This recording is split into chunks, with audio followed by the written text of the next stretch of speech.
Told my stepfather who raised me that he is not my dad because he didn't treat me like his son. My mom married my stepfather when I was only 1 year old. He had a biological 1-year-old son, and then they had a daughter a year later together.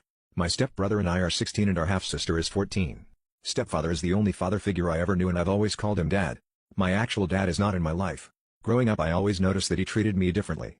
He never mistreated me, but he was always more interested in his own children than me. In fact, he always showed very little interest in me. I've always felt like a second-class family member to him. My mom treats my stepbrother exactly like me but stepfather doesn't do the same for me. Anyway, this last couple of years have been difficult because my stepfather started doing stuff with my siblings, like going on trips, going fishing or hiking, father-children bonding moments as he calls it. Their whole family looks forward to the trips and always have a blast. They come back from every trip with seems like hundreds of stories. He's never taken me with him despite me always asking to go. Initially he always said maybe next time until I called him out last week and he took me aside and explained that this is for him and his children. I'm not his child like they are. He said he loves me but it's different.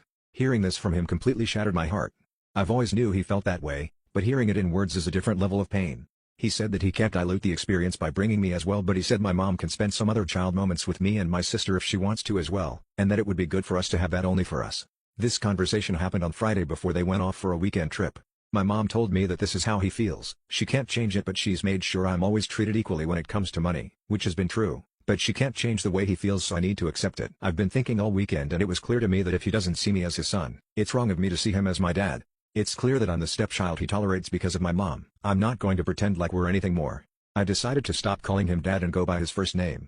So on Sunday night after they returned I said, "Hi Tom." He was surprised but didn't say anything. At dinner he asked me what was that about and I explained that I don't want to dilute the experience he has with his real children by calling him dad when clearly I'm not his son. It's something that should be kept for his actual children. I was told to go to my room by my mom. Later she came to me and said this has hurt him and I should apologize. I said that I was just following his lead and treating him exactly like how he wants to be treated by his actions. He should look in the mirror because that's his actions. My mom told me in the end that this is the man who has raised me all my life and I need to apologize and show my remorse. She says he's 95% of the way for being a dad to me. I shouldn't ignore all of that and focus on the missing 5% and reject him entirely. I declined, said he's the one who needs to apologize if he wants things to change between us. Am I in the wrong?